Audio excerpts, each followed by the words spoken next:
Hello students, welcome to my YouTube channel Chemistry Buzz. Myself Ashish Bhaskar, Senior Chemistry Faculty of Chartered Group of Institution.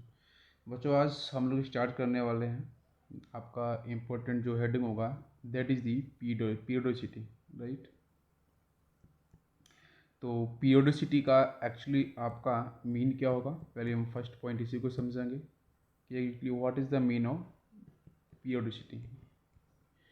तो वो जो periodicity को अगर मैं समझता हूँ तो इसमें एक वर्ड आपका बच्चों आ रहा है दैट इज़ द पीरियड, ठीक है।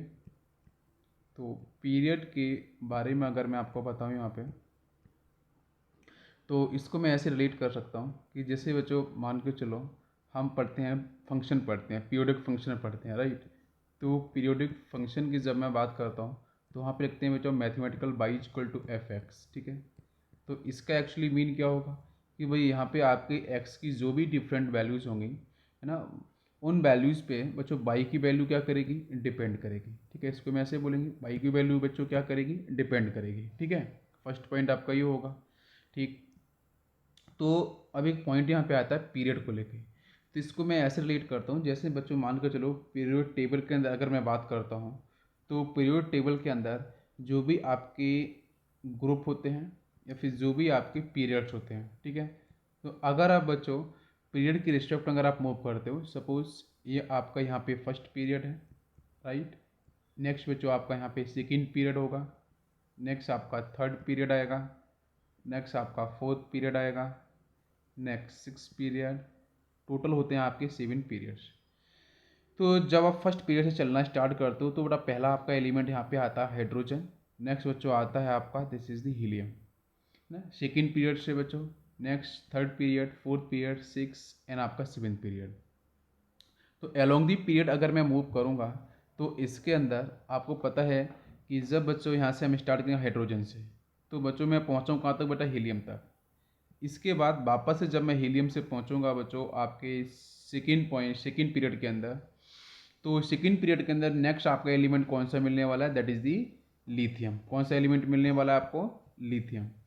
नेक्स्ट बच्चों देखो लिथियम से अगर बेटा मैं मूव करूँगा सेकेंड पीरियड के अंदर तो आपको यहाँ पे मिलेगा नियोन, राइट। नियोन के बाद आप फिर से देखोगे बेटा थर्ड पीरियड की तरफ मूव करोगे तो यहाँ पे आपको मिलेगा सोडियम। तो आप देख सकते हो यहाँ पे एक पर्टिकुलर टाइम इंटरवल के बाद मैं यहाँ पे इस तरीके से लिख सकता हूँ कि पर्टिकुलर टाइम इंटरवल के बाद यहाँ पे आपको जो प्रॉपर्टीज़ हैं ना, प्रॉपर्टीज़ ऑफ एलिमेंट, कौन सा पॉइंट, प्रॉपर्टीज़ ऑफ एलिमेंट्स जो हैं वो आपके यहाँ पे क्या हो रही हैं, रिपीट हो रही हैं। देख सकते हो जैसे बच्चों मैं स्टार्ट किया हाइड्रोजन से मैं पहुँचा हीलियम पे, दोनों की प्रॉपर्टीज डिफरेंट हैं। हीलियम से बच्चों मैंने मूव किया लिथियम की तरफ आया मैं, तो लिथियम के बाद बच्चों मैं पहुँचा नियोन पे। तो देखो नियोन और जो हीलियम है इन दोनों की बेटा प्रॉपर्टीज लगभग आपकी जैसी आती हैं, दोनों ही आपकी नोबल गैसेस हैं। फिर नियोन से बच्चों में मूव किया सोडियम की तरफ, तो सोडियम और जो आपका लिथियम है सेकेंड और थर्ड पीरियड का जो एलिमेंट है इन दोनों की प्रॉपर्टीज़ कैसी हैं बच्चों, सेम है। तो आप यहाँ पे देख सकते हो कि एक टाइम इंटरवल के बाद आपको जो प्रॉपर्टीज ऑफ एलिमेंट्स हैं वो आपको सेम मिल रही हैं। तो ऐसे बोल सकते हैं कि एक पीरियड के बाद, एक पर्टिकुलर टाइम इंटरवल के बाद आपकी प्रॉपर्टीज सेम हो रही हैं, ठीक है। तो जिसके पीछे मैंने हेनरी मूसली के जो आपका मॉडर्न पीरियड टेबल है उसी की हम लोग बात कर रहे हैं। तो मॉडर्न पीरियड टेबल के अंदर हम लोग जो बात करते हैं कि एक पर्टिकुलर टाइम इंटरवल के बाद में आपकी फिर से सिमिलर एलिमेंट्स की जो प्रॉपर्टीज़ हैं, या फिर आप ऐसे बोल सकते हो डिफरेंट एलिमेंट्स की जो प्रॉपर्टीज़ हैं, है ना, वो प्रॉपर्टीज़ आपकी मैच कर रहे हैं, जैसे लिथियम की, सोडियम की। तो एक ग्रुप वाइज यहाँ पे एलिमेंट्स इस तरीके से अरेंज किए गए हैं। तो एक्चुअली हम लोग बेटा यहाँ पे पढ़ रहे हैं कॉज ऑफ पीरियोडिसिटी, ठीक है। This is a cause of periodicity, right, cause of periodicity. तो कॉज ऑफ पीरियोडिसिटी के बारे में आपको यहाँ पे इंफॉर्मेशन क्लियर हुई होगी कि एक टाइम इंटरवल के बाद बच्चों प्रॉपर्टीज आपकी। अब इसको मैं थोड़ा सा मैं बताऊंगा आपको एस ब्लॉक, पी ब्लॉक, इस तरीके से कुछ पर्टिकुलर मैं ग्रुप लेके आपको यहाँ पे दिखाने वाला हूँ। क्लियर पॉइंट है, ओके। तो इसके बाद बच्चों मैं चलूँगा नेक्स्ट पॉइंट। जैसे बच्चों मान कर चलो हमारे पास यहाँ पे है ग्रुप फर्स्ट, ठीक है। Now this is a group first. तो ग्रुप फर्स्ट की जब हम लोग बात करेंगे तो बच्चों आपका यहाँ पे आएगा hydrogen, next element is lithium, next one is sodium and potassium. कुछ एलिमेंट्स हम ले रहे हैं, बाकी आप देखो समझ सकते हो, मैं आपको सिर्फ समझाने की कोशिश कर रहा हूँ कि यहाँ पे किस तरीके से आपकी प्रॉपर्टीज़ मैच करेंगी। तो सबसे पहले देखो बेटा, इसका एटॉमिक नंबर कितना 1 होता है हाइड्रोजन का, लिथियम का कितना होता है 3, ये हम सब कैसे निकाल रहे हैं with the help of magic number, ठीक है। नेक्स्ट देखो बच्चों, यहाँ पे 8 ऐड करेंगे तो आपका 11 हो जाएगा। नेक्स्ट बच्चों फिर से 8 ऐड करेंगे तो आपका 19 हो जाएगा। तो वही मैजिक नंबर की हेल्प से अपन निकालते हैं। तो बेटा इसका कन्फिग्रेशन क्या होगा हाइड्रोजन का, ये आपका हो जाएगा 1s1। कन्फ्यूजन कैसे निकालते हैं उसके लिए आपको मैंने बेसिक पॉइंट बताया था, अगर आपको याद होगा, school school public school public school, अगर आपको कंप्लीट निकालना है, ठीक है। Delhi public school, Delhi public school. Next आपका आएगा FDPS, है ना, फैंटास्टिक दिल्ली पब्लिक स्कूल, इस तरीके से, ठीक है। और ये बच्चों मैंने यहाँ पे सबसेल लिखे कि सबसेल के अंदर कितने आपके इलेक्ट्रॉन्स यहाँ पे जाने वाले हैं मैक्सिमम।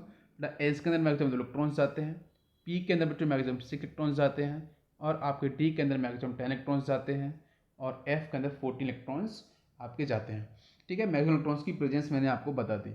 इसके बाद देखो बच्चों यहाँ पे आता है, जब एटॉमिक नंबर बेटा 3 होगा आपका लिथियम का, तो कितना होगा कन्फ्यूजन बेटा आपका आ जाएगा यहाँ पे 1s2 2s1।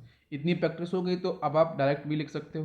नेक्स्ट होगा बच्चों इसका 1s2 2s2, यहाँ पे आपका होगा 2p6, नेक्स्ट इज 3s1। इसी तरीके से मैं आऊँगा बच्चों पोटेशियम पे, 19 इलेक्ट्रॉन्स यहाँ प्रेजेंट हैं, तो ये होगा बेटा आपका 1s2 2s2 2p6 होगा। नेक्स्ट होगा आपका 3s2 होगा। नेक्स्ट वन इज 3p6 और आपका 4s1। तो यहाँ पे क्या कॉमन दिख रहा है, अब जरा मुझे वो देख के बताओ। तो यहाँ पे एक कॉमन जो दिख रहा है बच्चों, that is the valence shell, ठीक है। तो बैलेंस सेल अगर आप चेक करोगे बच्चों, यहाँ पे क्या है आपका, देखो आपका 1s1, यहाँ पे 2s1, यहाँ पे आपका 3s1, नेक्स्ट आपका 4s1।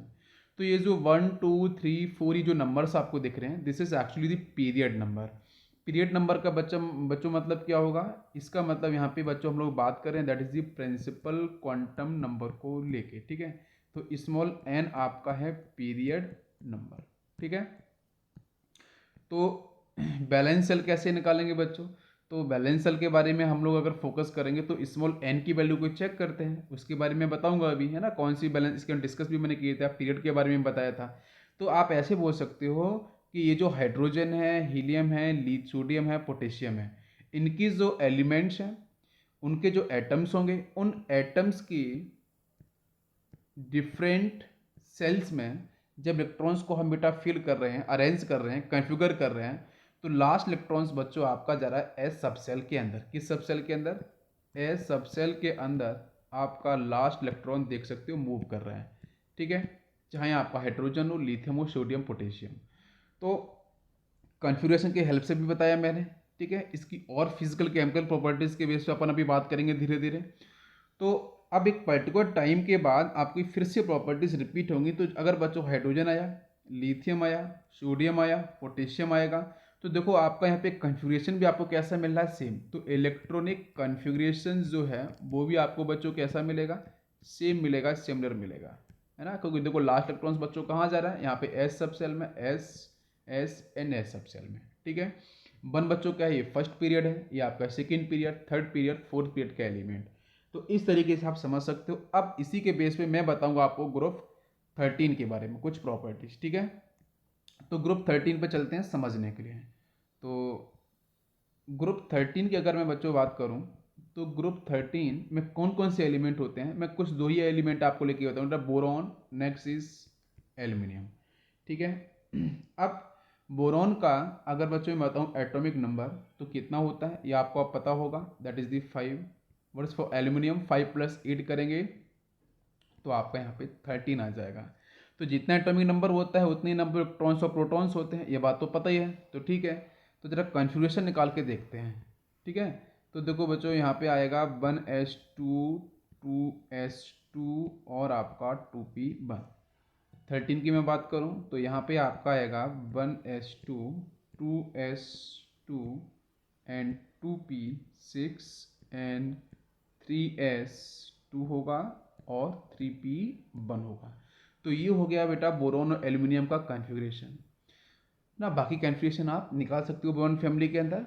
आपको देखना क्या है, समझने वाला पॉइंट क्या है कि अगर आप जब बच्चों आप पीरियड के अंदर मूव कर रहे हो इस तरीके से, तो सबसे पहले आपको मिला था फर्स्ट ग्रुप मिला था, इसके एलिमेंट्स के बारे में बताया, सेम कन्फ्यूगरेशन आ रहा था। इसी तरीके से जब मैं ग्रुप 13 पे पहुंचा तो वहाँ भी मैंने चेक करके देखा कि यहाँ भी बच्चों आपका पी सब सेल के अंदर ही आपका जो लास्ट इलेक्ट्रॉन है कन्फ्यूगरेशन करते समय, वो बच्चों जा रहा है आपके पी सब सेल के अंदर। किसके अंदर?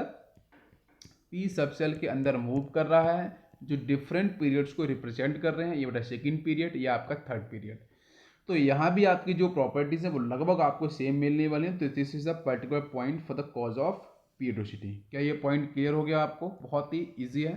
तो this is the main cause of periodicity. अब एक पॉइंट मैं आपको यहाँ पे और थोड़ा सा हिंट करने वाला हूँ, डायगोनल रिलेशनशिप। ठीक है, इसके बारे में आपको जब मैं एस ब्लॉक पढ़ाऊँगा, पी ब्लॉक पढ़ाऊँगा, तो वहाँ भी इसके बारे में काफ़ी प्रॉपर्टीज़ में डिस्कस करूँगा डायगोनल रिलेशनशिप के बारे में। ठीक है, तो डायगोनल रिलेशनशिप एक्चुअली में होता क्या है और कौन कौन सी फैक्टर्स पे आपका डिपेंड करता है। तो डायगोनल रिलेशनशिप की बच्चों में बात करूँ तो यहाँ क्या करना है आपको, सेकेंड पीरियड के जो एलिमेंट है वो ले लेने हैं, lithium, beryllium, boron, carbon, nitrogen. इसके नीचे आपके जो भी एलिमेंट आते हैं बच्चों थर्ड पीरियड के, वो अपन को लिख लेने हैं। तो थर्ड पीरियड के मैं अगर एलिमेंट पे जाऊं तो बच्चों लिथियम के नीचे क्या आएगा? सोडियम। ये एक्चुअली बच्चों आपके सेकेंड पीरियड के एलिमेंट हैं, ये थर्ड पीरियड के एलिमेंट है, सोडियम। नेक्स्ट बच्चों देखोगे तो बेरिलियम के नीचे क्या आ जाता है? मैग्नीशियम। बोरॉन के नीचे क्या आएगा बेटा? आपका एल्यूमिनियम आएगा। कार्बन के नीचे आपका आएगा सिलिकॉन और नाइट्रो नीचे आएगा बेटा फॉस्फोरस। ठीक है, तो आप यहाँ पे ध्यान से देखना कि मैंने कुछ एलिमेंट्स लिखे हैं, ये एलिमेंट ही एक्चुअली में आपके डायगोनल रिलेशनशिप की प्रॉपर्टीज को डिफाइन करते हैं। इसके बेस पे ही आपको पूछ सकते हैं पेयर्स। ठीक है, तो जो डायगोनल का एक्चुअली मीन क्या होता है बच्चों, तो आपको पता ही है ना, यहाँ से इस तरीके से इसको डिवाइड कर देना, तो दिस इज कॉल्ड डायगोनल। तो यहाँ देख सकते हो जो लिथियम से और जो आपका मैग्नीशियम है ना, उस पर अपन जरा फोकस करते हैं। तो लिथियम और मैग्नीशियम एक एरो ऐसा करना है, मैग्नीश आपका beryllium aluminium, boron silicon, carbon and phosphorus. तो ये आप देखो बच्चों, यहाँ से एक्चुअली में आपको ये क्या दिख रहा है? ये आपको दिख रहा है बच्चों एक डायगोनल। अरे दिख रहा है कि नहीं दिख रहा है? जल्दी से बताओ। ये आपको यहाँ से क्या दिख रहा है? ये आपको एक तरीके से बच्चों यहाँ पे देखो आप, तो डायगोनल जैसा कुछ आपको समझ में आ रहा है। तो इसी को बेटा हम लोग बोलते हैं डायगोनल रिलेशनशिप। लेकिन डायगोनल रिलेशनशिप की जो प्रॉपर्टीज हैं वो डिपेंड कैसे करते हैं, ये भी समझना जरूरी है। अभी लिथियम की प्रॉपर्टी की बात करूँ, मैग्नीशियम की प्रॉपर्टी की बात करूँ, बेरिलियम की प्रॉपर्टी की बात करूँ, एल्यूमिनियम की प्रॉपर्टी की बात करूँ, तो ये मैच करती हैं काफ़ी हद तक। और उसके पीछे रीज़न क्या होता है वो मैं आपको बताता हूँ। तो फर्स्ट पॉइंट में बताऊँगा कि बच्चों लिथियम के पास कितने प्रोटॉन होंगे, ये बताओ ज़रा मुझे। तो आप बोलोगे सर 3 प्रोटॉन्स हैं, बिल्कुल सही। मैग्नीशियम के पास बच्चों कितने प्रोटॉन्स होंगे, तो आप बोलोगे सर यहाँ पे 12 प्रोटॉन्स होंगे, ये भी बात क्लियर है। अब जैसे मैं बेरिलियम की बात करूँ तो कितना प्रोटॉन होगा, तो आप बोलोगे सर यहाँ पे 4 प्रोटॉन होंगे। और अगर मैं एल्यूमिनियम की बात करूँगा तो यहाँ कितने प्रोटॉन्स होंगे, यहाँ होंगे आपके 13 प्रोटॉन होंगे। ठीक है, तो अब इस चीज़ को समझने के लिए डायगोनल रिलेशनशिप के अंदर बच्चों मैं थोड़ा सा यहाँ स्पेस लेता हूँ, समझाता हूँ आपको। डायगोनल रिलेशनशिप के पीछे एक पॉइंट होता है बच्चों, charge by size ratio. This is the charge by size ratio. तो चार्ज बाई साइज रेशियो की अगर मैं बात करता हूँ तो ये बच्चों आपका होता है सेम। कैसा होता है? सेम। मतलब आप लिथियम को लो, मैग्नीशियम को लो, देखो समझाते हैं बच्चों। देखो लिथियम क्या है बच्चों? सेकेंड पीरियड का एलिमेंट है। मैग्नीशियम आपके थर्ड पीरियड का एलिमेंट है। डाउन दी ग्रुप आते हैं तो साइज इंक्रीज करता है, ये आपको पता ही है। तो मतलब लिथियम का साइज छोटा है मैग्नीशियम से, मैग्नीशियम साइज बड़ा है आपके लिथियम से, ऐसे भी आप बोल सकते हो। तो आप देखो बच्चों, लिथियम के पास कितने प्रोटॉन्स हैं? 3 प्रोटॉन्स हैं। और आपके मैग्नीशियम के पास कितने हैं? 12 प्रोटॉन्स हैं। तो जब बच्चों आप लिथियम का चार्ज बाई साइज रेशियो निकालोगे और आप बेटा मैग्नीशियम का चार्ज बाई साइज रेशियो निकालोगे, तो आपको पता है अगर प्रोटॉन्स बढ़ रहे हैं तो साइज भी तो बढ़ रहा है ना। अगर बेटा चार्ज बढ़ रहा है तो साइज भी तो बढ़ रहा है ना आपके मैग्नीशियम का।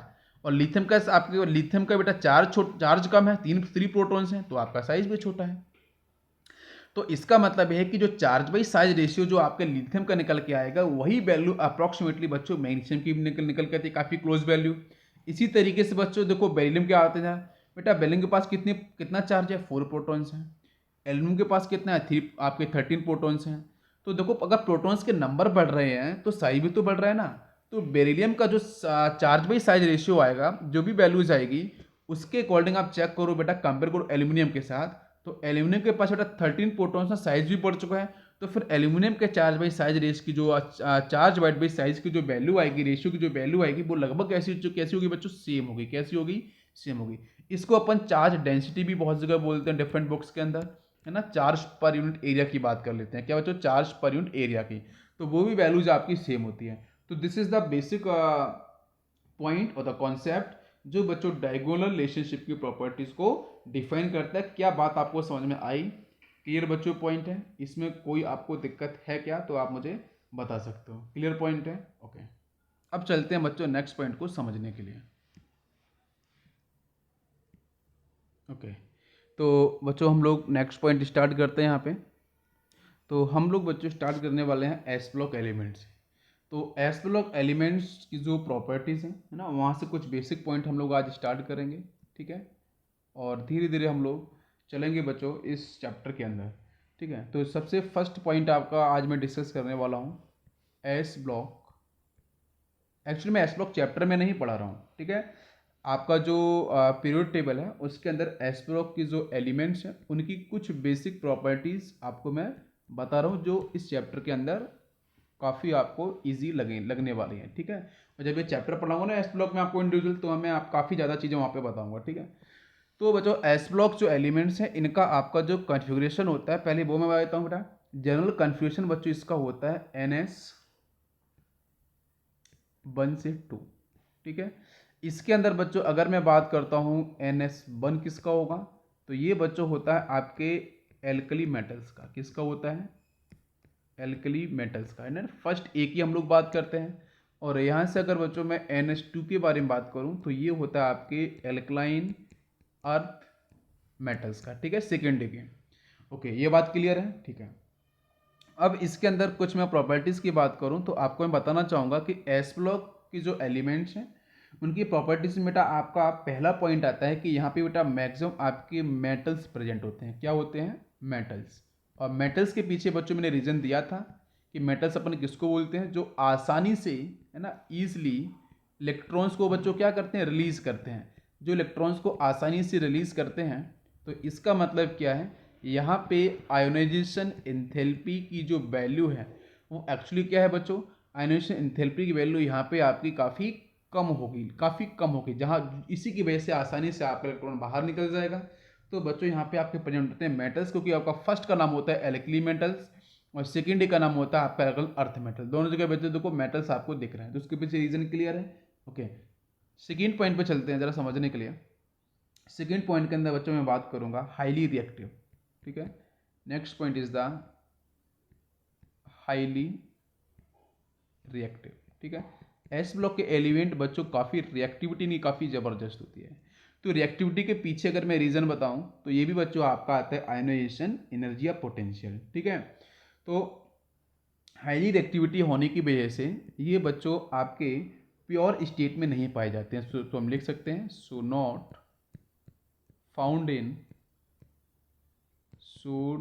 Found in pure state. तो ये प्योर स्टेट के अंदर नहीं पाए जाते हैं। क्लियर है? और क्यों बेटा, इसके पीछे रीजन क्या है आपका हाईली रिएक्टिव होने के पीछे, that is the low ionisation energy, ठीक है। ओके इसके बाद चलेंगे बच्चों थर्ड पॉइंट पे। अपन थर्ड पॉइंट की बात करेंगे तो बेटा एक्सेप्ट लिथियम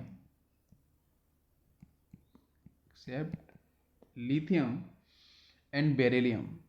हम एस ब्लॉक के बारे में बात कर रहे हैं तो फर्स्ट सेकेंड के एलिमेंट्स लेने वाले हैं।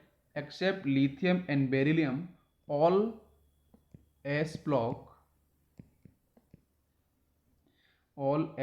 Elements form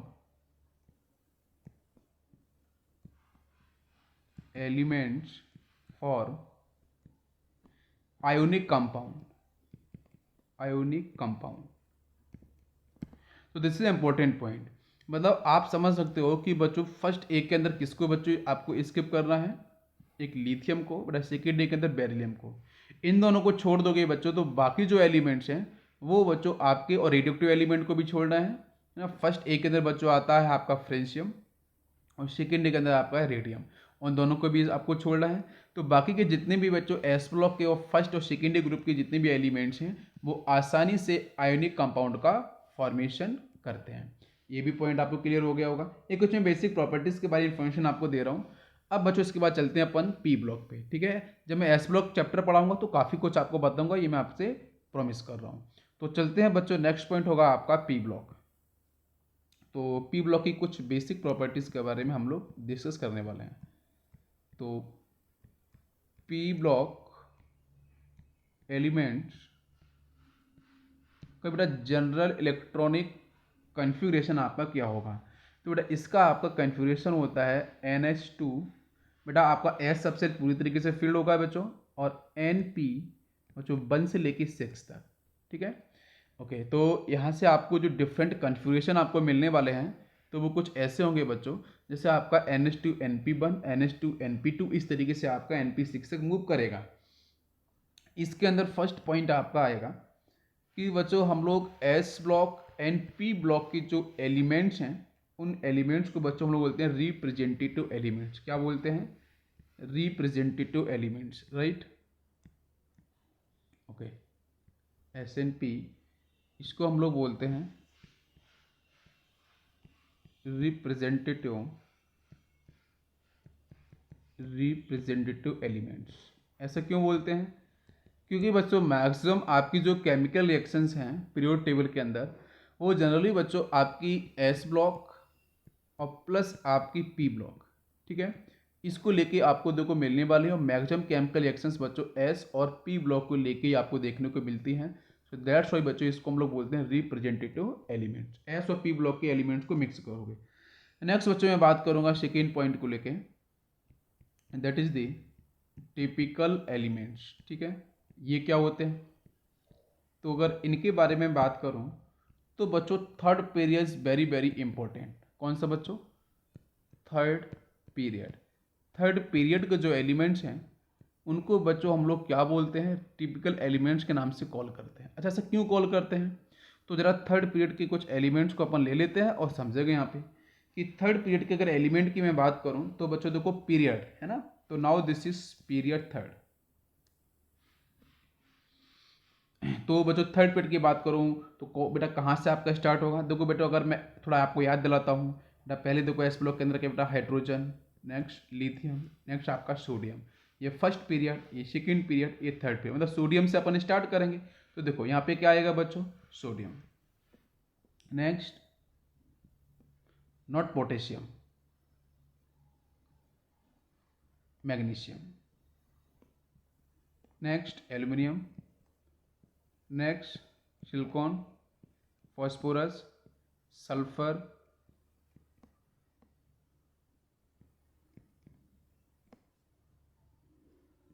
okay. तो आप देख सकते हो यहाँ पे मैंने थर्ड पीरियड के जो एलिमेंट्स लिखे हैं, है ना, इसको बच्चों हम लोग बोलते हैं टिपिकल एलिमेंट्स। ऐसा क्यों बोलते हैं? उसके आप बहुत से बच्चों के दिमाग में आता है कि सर यहाँ तो सेकेंड पीरियड के जो एलिमेंट्स मैं उनको भी जरा लिखता हूँ आपको। लिथियम,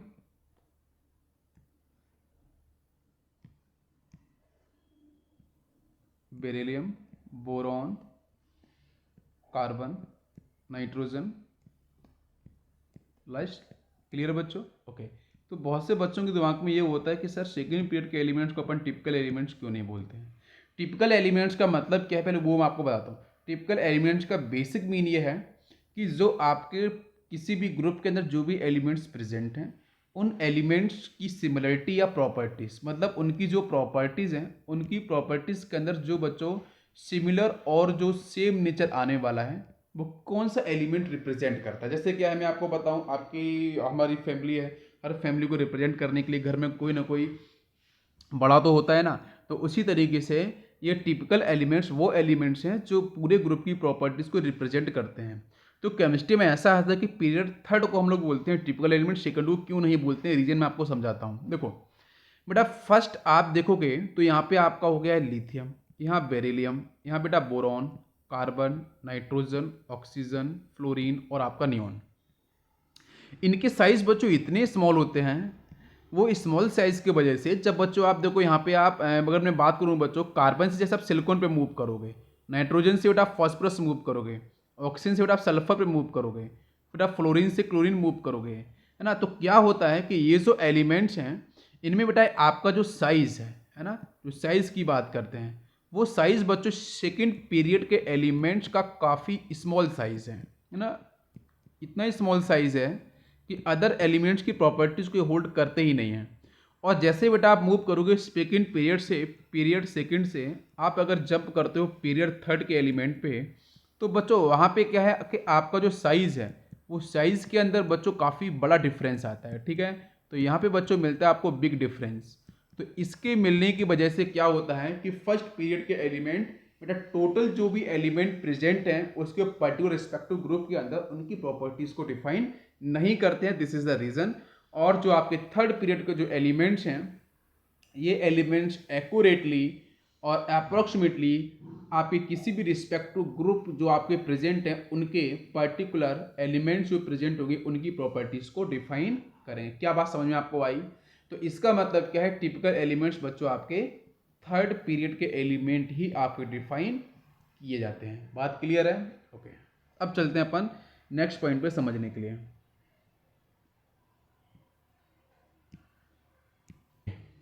तो नेक्स्ट पॉइंट बच्चों में डिस्कस करूंगा, अगर कभी क्वेश्चन आता है टिपिकल एलिमेंट्स को लेके, ठीक है, तो कौन कौन से हमारे टिपिकल एलिमेंट्स होते हैं तो उसके बारे में थोड़ा सा मैं आपको आइडिया देता हूँ, ठीक है।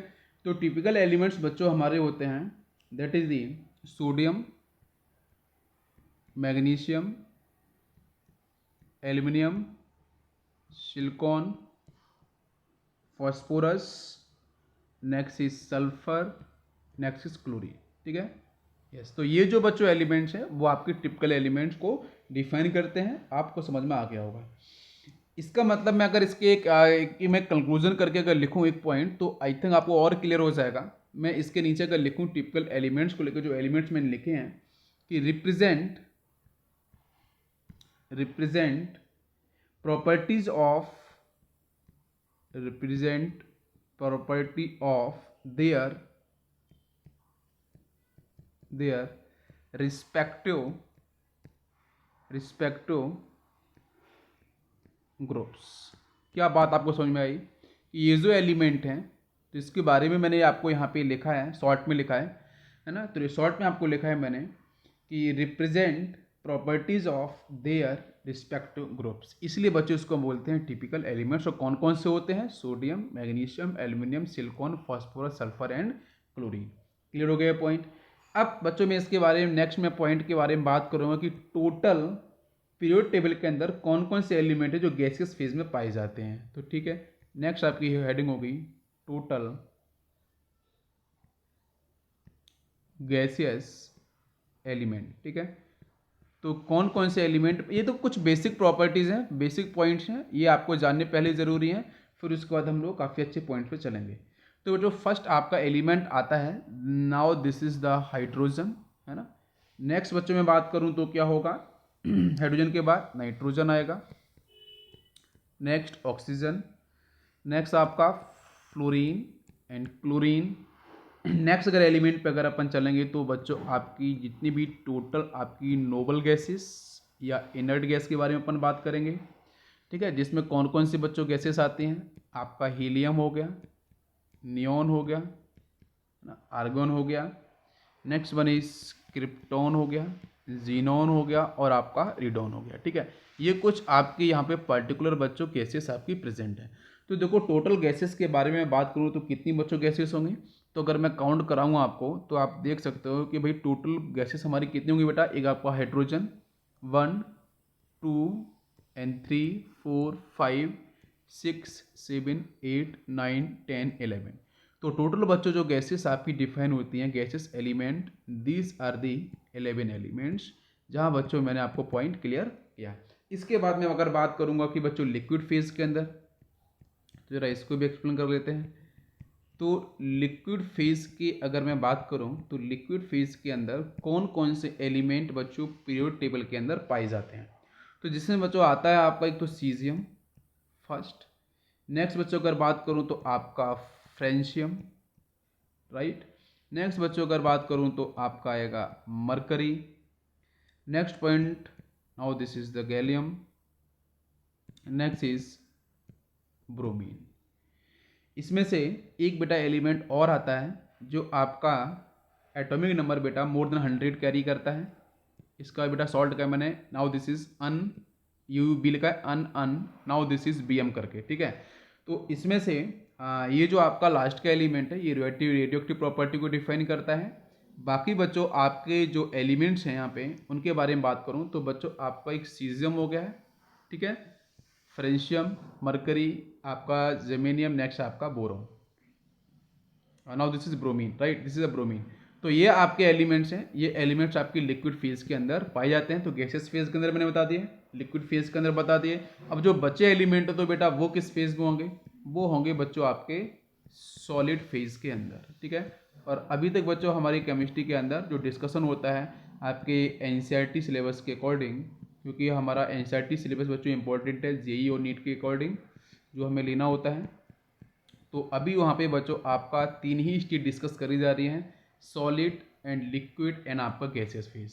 तो ये तो पॉइंट आपका यहाँ पे क्लियर हो गया। अब इसके बाद चलते हैं अपन नेक्स्ट पॉइंट पे कुछ और बेसिक चीज़ों को समझने के लिए, कि जैसे बच्चों मान कर चलो अगर मैं बात करता हूँ पीरियड टेबल के अंदर left, now this is left, left से अगर बच्चों मैं राइट की तरफ मूव करता हूँ, ठीक है, इसका मतलब बच्चों हम लोग कहाँ पे जा रहे हैं, हॉरिजेंटल रोज में मूव कर रहे हैं।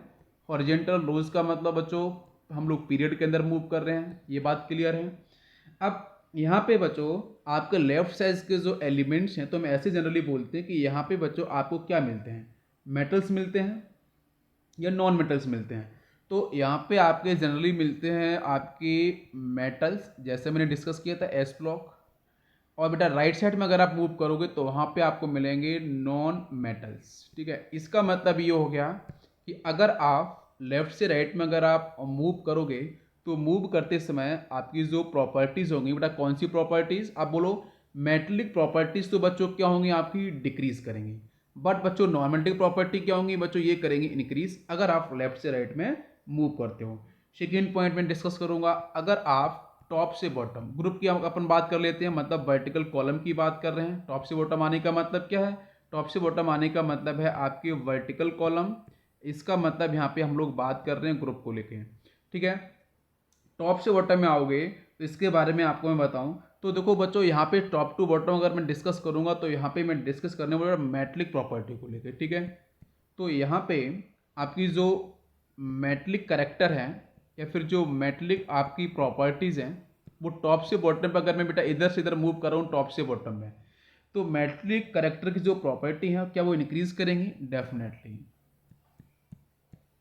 तो टॉप टू बॉटम आने पे मेटलिक प्रॉपर्टी इंक्रीज करती हैं।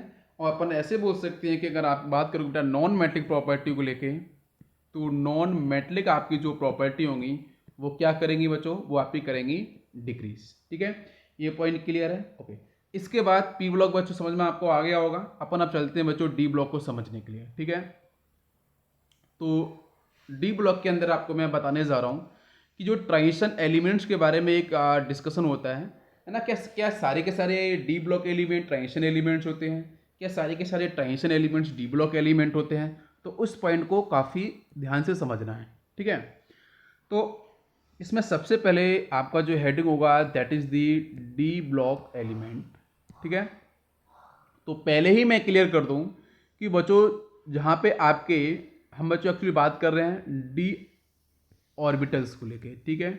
तो अगर बच्चों आपके डी ब्लॉक एलिमेंट्स के अंदर डी सबसेल को लेके बात कर रहे हैं, डी ऑर्बिटल्स को लेके बात कर रहे हैं, तो अगर बच्चों वो होते हैं वेकेंट, जिस भी एलिमेंट का अगर आप करते हो इलेक्ट्रॉनिक कॉन्फ़िगरेशन, अगर डी ऑर्बिटल्स बच्चों होता है वेकेंट, तो उसमें बच्चों उन एलिमेंट्स को बोलते हैं ट्रांजिशन एलिमेंट्स। क्या बोलते हैं, ट्रांजिशन एलिमेंट्स के नाम से उसे हम कॉल करते हैं। बाकी बेटा जहाँ पे फुली फिल्ड डी ऑर्बिटल्स होगा बेटा, भाई डी के अंदर बेटा मैक्सिमम इलेक्ट्रॉन्स कितने जाते हैं ये अपन को पता है बेटा कि 10 इलेक्ट्रॉन्स आपके मैक्सिमम होते हैं। अगर फुली फिल्ड होगा तो उसको बच्चों हम लोग ट्रांजिशन एलिमेंट्स कैटेगरी में नहीं रखेंगे। तो ट्रांजिशन एलिमेंट्स कौन से होते हैं, जिनके बेटा ऑर्बिटल्स होते हैं वेकेंट। एक बात आपको समझ में आ गई होगी। अच्छा, अब इसके बाद मैं नेक्स्ट पॉइंट आपको बताऊंगा कि डी ब्लॉक के अंदर बच्चों आपको यहाँ पे मेटल्स मिलते हैं। क्या मिलते हैं? मेटल्स मिलते हैं, राइट। ओके, सेकेंड अगर मैं बात करूँगा next, now this is transition elements. यहाँ पे आपको ट्रांजिशन एलिमेंट्स मिलते हैं, जिसके बारे में बताया बच्चों कि अगर आपका वेकेंट डी ऑर्बिटल होगा तो डेफिनेटली बेटा उसको हम ट्रांजिशन एलिमेंट कैटेगरी में डालेंगे। इनका फुली फील्ड होगा उसको हम ट्रांजिशन एलिमेंट ना बोल के उसको हम बोलते हैं डी ब्लॉक एलिमेंट, ठीक है। ओके, तो ये तो बात आपको समझ में आ गई होगी किस तरीके से रिलेट किया है मैंने। अच्छा, एक चीज पॉइंट यहाँ पे बेटा, इसको ट्रांजिशन वर्ड हम कैसे ऐड करते हैं, तो इसके लिए मैं एक बहुत ही बेसिक सा आपको एक ट्रेंड बताने वाला हूँ, है ना। आई थिंक आपको ये समझ में आ जाएगा कि जैसे मान के चलो बच्चों, हम लोग लेफ्ट अगर साइड में होते हैं, है ना, तो लेफ्ट साइड में बच्चों आपका ये लेफ्ट साइड हो गया है, ये आपका राइट साइड हो गया है, ठीक है। तो जब आप लेफ्ट साइड से राइट साइड के अंदर अगर आप मूव करते हो, है ना, तो बेटा एस ब्लॉक, अगर देखो लेफ्ट साइड की बात करेंगे तो आपको क्या मिलता है, वहाँ पे एस ब्लॉक मिलता है, ठीक है। इधर बेटा आपको पी ब्लॉक मिलेगा, बीच में क्या मिलता है आपको, डी मिलता है और आपको एफ मिलता है। तो जैसे जैसे आप एस ब्लॉक से पी ब्लॉक की तरफ मूव करो तो बीच में क्या मिलने वाला है, डी ब्लॉक और एफ ब्लॉक मिलने वाला है, ठीक है। तो एस ब्लॉक एलिमेंट एक्चुअली बच्चों क्या होते हैं, एक्टिव एलिमेंट्स होते हैं। कैसे होते हैं एक्टिव, क्यों होते हैं, बिकॉज ऑफ उनकी जो आयोनेशन एनर्जी की वैल्यू काफ़ी कम होती है। तो हम ऐसे लिख सकते हैं कि जो एस ब्लॉक एलिमेंट हैं वो बेटा काफ़ी एक्टिव एलिमेंट्स होते हैं। और पी ब्लॉक एलिमेंट की बात करोगे तो बेटा इनको हम बोलते हैं नॉन एक्टिव। क्या बोलते हैं, नॉन एक्टिव कैटेगरी में डालते हैं, ठीक है। क्यों, क्योंकि इनकी आयोनेशन एनर्जी काफ़ी अधिक होती है इलेक्ट्रोलाइट इंक्रीज करने पे। तो जो बीच के एलिमेंट दिख रहे हैं इनकी प्रॉपर्टी अब हो गया, वो क्या रहा है कि बेटा ट्रांजिशन का मतलब होता है कि जैसे अगर ऑर्गेनिक केमिस्ट्री की बात करो ट्रांजिशन स्टेट होती है, तो ट्रांजिशन स्टेट विल डिफाइन, है ना, कि कौन सा बनेगा मेजर और माइनर प्रोडक्ट। तो उसी तरीके से बच्चों आप एक्टिव से मूव कर रहे हो, धीरे धीरे आप मूव करते जा रहे हो, आप बेटा कहाँ जा रहे हो, नॉन एक्टिव की तरफ आप मूव करते जा रहे हो। तो बीच के जो एलिमेंट है बेटा इसमें आपको डी ब्लॉक मिलता है, एफ ब्लॉक मिलता है। तो डी ब्लॉक को बेटा हम लोग क्या बोलते हैं, डी ब्लॉक को हम लोग बोलते हैं ट्रांजिशन एलिमेंट्स, और एफ को हम लोग बोलते हैं इनर ट्रांजिशंस एलिमेंट। क्या बोलते हैं, इनर ट्रांजिशन एलिमेंट। तो ये आपका बेसिक पॉइंट है, बाकी और कुछ नहीं है। ये बात क्लियर है बेटा। पी ब्लॉक आपका क्या होगा बेटा, ग्रुप 13 से लेकर ग्रुप 18 तक, ये पॉइंट क्लियर। इसके बाद चलते हैं आपके डी ब्लॉक के कुछ और पॉइंट्स को समझाने के लिए। तो डी ब्लॉक के अंदर मैं नेक्स्ट पॉइंट को बताऊं तो बच्चों यहाँ पे जो एलिमेंट्स हैं वो बेटा पैरा मैग्नेटिक, क्या बच्चों, पैरा मैग्नेटिक प्रॉपर्टीज को शो करते हैं। पैरामैग्नेटिक प्रॉपर्टीज को शो करेंगे। और नेक्स्ट पॉइंट बच्चों कलर्ड कंपाउंड्स की भी प्रॉपर्टी को शो करना, कलर भी बेटा यहाँ पे डिफाइन करते हैं। और ये कंपाउंड बेटा यूज किए जाते हैं, यूज्ड एज ए कैटलिस्ट। और अगर बच्चों आपको पता है अनसैचुरेशन से सैचुरेशन और अनसैचुरेशन आपने पढ़ा होगा निकल प्लेटिनम पैलेडियम के बारे में, ठीक है। आयरन के बारे में भी बात की जाती है, कॉपर के बारे में बात की जाती है। तो पहले बताऊंगा पैरामैग्नेटिक का मतलब ये होता है कि यहाँ बच्चों आपके इलेक्ट्रॉन्स क्या होते हैं, अनपेयर्ड, ठीक है। तो इलेक्ट्रॉन्स बच्चों जब अनपेयर्ड होते हैं, इलेक्ट्रॉन्स कैसे बच्चों, अनपेयर्ड, जब इलेक्ट्रॉन्स होते हैं अनपेयर्ड तो उसको बेटा हम बोलते हैं पैरामैग्नेटिक। जब इलेक्ट्रॉन्स बच्चों अनपेयर्ड होते हैं, और यहाँ बच्चों एक पॉइंट और आता है डी ट्रांजिशन, है ना, उसके बारे में डिस्कस करूँ, कलर के जनरेशन के रिस्पॉन्सिबल होता है। तो अनपेयर्ड इलेक्ट्रॉन्स बच्चों आसानी से कलर को डिफाइन करते हैं, डिफरेंट कलर की प्रॉपर्टीज को डिफाइन करते हैं, ठीक है। इसके बाद अब बच्चों यहाँ पे आपका अनपेयर्ड इलेक्ट्रॉन्स होने की वजह से ये बच्चों यूज एज ए कैटलिस्ट, ये कैटलिस्ट के तरीके से भी यूज किए जाते हैं। जैसे बच्चों कुछ आपके एलिमेंट आपने पढ़ा होंगे बेटा, निकल पढ़ा होगा ना, प्लेटिनम पढ़ा होगा, पैलेडियम पढ़ा होगा, कॉपर पढ़ा होगा, आयरन पढ़ा होगा, जिंक पढ़ा होगा, है ना। ऐसे बहुत सारे जितने भी एलिमेंट्स बेटा आपको दिखते हैं वो सब के सब बेटा क्या है, कैटलिस्ट के तरीके से बिहेव करते हैं। जिसके पीछे रीजन क्या होता है कि आपने बेटा सॉलिड स्टेट एक चैप्टर आता है, उस सॉलिड स्टेट चैप्टर के अंदर आपने पढ़ा होगा बच्चों वॉइड, है ना। तो जो वॉइड होते हैं, वॉइड की बच्चों बात करते हैं स्पेस, स्मॉल स्पेस, है ना, स्मॉल स्पेस। उस स्मॉल स्पेस की अगर मैं बात करूं तो बच्चों ये जो मेटल्स हैं ये बच्चों कुछ इस तरीके से पर्टिकुलर बेटा पैटर्न में होते हैं अरेंज। तो इसके बीच में बच्चों आपके डिफरेंट वॉइड्स होते हैं, जनरेट होते हैं। जैसे आप बेटा टेट्राहेड्रल वॉइड हो गया, है ना, ऑक्टाहेड्रल वॉइड हो गया, है ना, क्यूबिक वॉइड हो गया, है ना, इस तरीके से स्क्वायर वॉइड हो गया, ठीक है। ऐसे कुछ डिफरेंट टाइप के बच्चों वॉइड और स्पेस प्रेजेंट होते हैं। तो उन स्पेस के बीच में स्मॉल साइज के एलिमेंट हैं, लाइक हाइड्रोजन हो गया, कार्बन हो गया। तो वो बच्चों इस स्मॉल साइज के एलिमेंट फ्लोरीन हो गया, यहाँ पे बच्चों आपके हो जाते हैं प्रेजेंट। ये आपको दिख रहा है ना, मैं डिफरेंट कलर से आपको थोड़ा सा समझाने की कोशिश कर रहा हूँ। तो यहाँ बच्चों प्रेजेंट होते हैं, जिसकी वजह से क्या होता है कि इनकी जो एक्टिविटी है वो बच्चों कर जाती है इंक्रीज। किसकी? आपकी निकल की, प्लेटिनम की, पैलेडियम की, कॉपर की, आयरन की, जिंक की। ज़्यादा मैं बताऊंगा बच्चों सॉलिड स्टेट के बारे में, सॉलिड स्टेट जब चैप्टर पढ़ाऊंगा, और एज वेल एज मैं बताऊंगा जब मैं DNF लॉक आपको डिस्कस करूंगा। तो देखो तीन चीज़ें बच्चों, क्या पैरामैग्नेटिक प्रॉपर्टी डिफाइन करते हैं, कलर्ड बेटा प्रॉपर्टी डिफाइन करते हैं, और यूजेक कैटलिस्ट भी आपके बिहेव करते हैं। नेक्स्ट पॉइंट अगर मैं बात करूं कि यहाँ पे बेटा वोलेटाइल मेटल्स कौन कौन से होते हैं, तो नेक्स्ट पॉइंट पे चलेंगे। नेक्स्ट आपका पॉइंट होगा वोलेटाइल। ठीक है, तो वोलेटाइल का आप मीन एक्चुअली समझते होगे। वोलेटाइल मेटल का मतलब ये है कि आसानी से रूम टेम्परेचर पे ही बच्चों वो अपनी फिजिकल स्टेट को चेंज करते हैं। ठीक है, तो वोलेटाइल मेटल्स कौन कौन से हम लोग बच्चों डी ब्लॉक की बात कर रहे हैं, तो यहाँ आपके आते हैं बच्चों zinc, cadmium and mercury. Zinc, cadmium and mercury, इनके अंदर बच्चों क्या होता है, फुली फील्ड इलेक्ट्रॉनिक कॉन्फ़िगरेशन। तो बेटा फुली फील्ड इलेक्ट्रॉनिक कॉन्फ़िगरेशन होने की वजह से यहाँ पे ये जो एलिमेंट, अगर मैं इसके कन्फ्यूजन के बारे में थोड़ा सा आपको इन्फॉर्मेशन दूँ, आपको मैं ऑलरेडी डिस्कस कर चुका हूँ, मैं पूरा नहीं लिख रहा हूँ। ND10 N आपका NS2। ठीक है, हम जनरली इस तरीके से लिख सकते हैं, हालांकि यहाँ पे N माइनस आपका बन रहता है, राइट। ओके, तो बच्चों देखो यहाँ पे डी सबसेल के बारे में कितने 10 इलेक्ट्रॉन्स हैं, और S के पास बेटा कितने हैं 2 इलेक्ट्रॉन्स। तो यहाँ पे बच्चों डी सबसेल के अंदर मैक्सिमम बच्चों 10 इलेक्ट्रॉन्स प्रेजेंट होने की वजह से ये फुली फील्ड इलेक्ट्रॉनिक कॉन्फ़िगरेशन को रिप्रेजेंट करते हैं, जिसकी वजह से बच्चों इनको बोलते हैं हम लोग वोलेटाइल मेटल्स। बेटा कौन कौन से हो गए, जिंक होगा, कैडमियम हो गया, और आपका मरकरी हो गया। ये पॉइंट क्लियर है।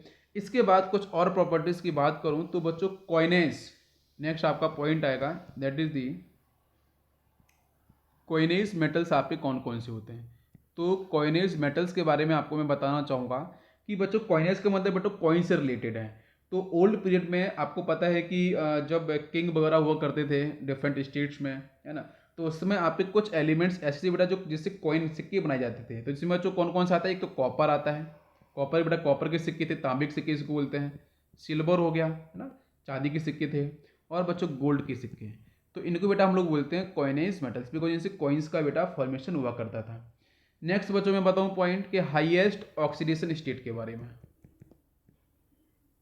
तो हाईएस्ट ऑक्सीडेशन स्टेट किस एलिमेंट की होती है, तो बेटा हाईएस्ट बेटा ऑक्सीडेशन स्टेट दैट इज दी +8।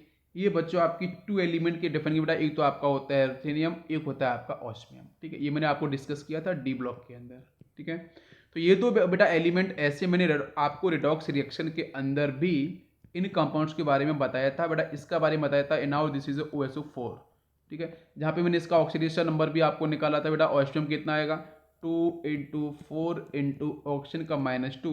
तो इसको अगर सॉल्व करेंगे तो बच्चों कितना आएगा, आप यहाँ पे sorry now this is osmium बेटा, इसका अपन को x लेना है, यस। तो यहाँ से आपका ये हो जाएगा -8, तो x इक्वल टू बेटा इधर करेंगे तो आपका जाएगा +8। ठीक है, ये मैंने आपको कंपाउंड डिस्कस भी किया था, काफ़ी इंपॉर्टेंट कंपाउंड है। तो इन एलिमेंट्स का बच्चों आपका रहता है हाईएस्ट ऑक्सीडेशन स्टेट। अब चलते हैं, ये आपका डी ब्लॉक फिनिश हो गया, अब चलते हैं एफ ब्लॉक को लेके। तो मैं कुछ बेसिक इन्फॉर्मेशन दे रहा हूँ, मैं पहले आपको डिस्कस कर रहा हूँ, मैंने पहले भी आपको पॉइंट बताया है, बाकी मैं पॉइंट बेटा तब आपको बताऊंगा जब मैं ये पर्टिकुलर चैप्टर को मैं डिस्कस करूंगा। तो नेक्स्ट बच्चों पॉइंट आएगा आपका एफ ब्लॉक एलिमेंट। ठीक है,